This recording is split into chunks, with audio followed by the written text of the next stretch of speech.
സുനയനേ സുമുഖി സുമവദനേ സഖി സുമവദനേ സഖി സുമവദനേ സഖി. വല്ലാത്തൊരു ഫീൽ തന്നെയാണ് സത്യം പറഞ്ഞത്. അത് ആ ഒരു പാട്ടാണ് കയറി പോണ ഫീൽ ഉണ്ടല്ലോ, അതാണ് ഗസൽ. അതെ അതെ.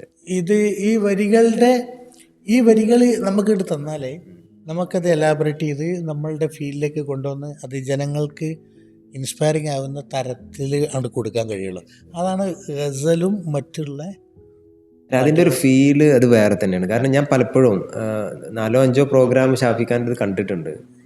അപ്പോഴൊക്കെ ഈ ഓഡിയൻസിൻ്റെ ഇടയിൽ നിന്ന് പലപ്പോഴും കുറിപ്പായിട്ട് വരാറുണ്ട്, ഈ പാട്ട് പാടും, ഈ പാട്ട്. അപ്പോഴാണ് നമ്മൾ ആലോചിക്കുന്നത്, കാരണം ഇത്രത്തോളം ഗസലിനെ സ്നേഹിക്കുന്ന ആളുകൾ നമ്മുടെ ഇടയിലുണ്ട് എന്നുള്ളത്. ജനങ്ങൾ അത് നമുക്കറിയേണ്ടതാണ്. നമ്മൾ പല ഓഫീസുകളിലും പിന്നെ ആളുകൾ ഇയർഫോൺ വെച്ചിട്ടോ ഒക്കെ കേൾക്കുന്ന പാട്ടുകൾ ഗസലുകളാണ്.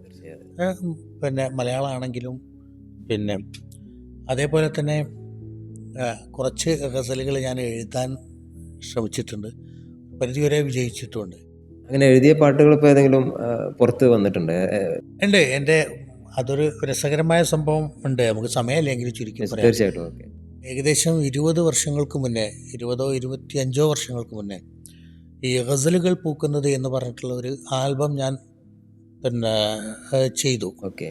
അതിൽ 3 പാട്ട് ഞാൻ എഴുതി, ബാക്കി പുറത്തുള്ളൊരു രവി കേബരും എന്ന് പറഞ്ഞിട്ട് ഒരു പുള്ളിയാണ് എഴുതിയത്. ഞങ്ങൾ തന്നെ ഇരുന്നു സംഗീതം ചെയ്തു.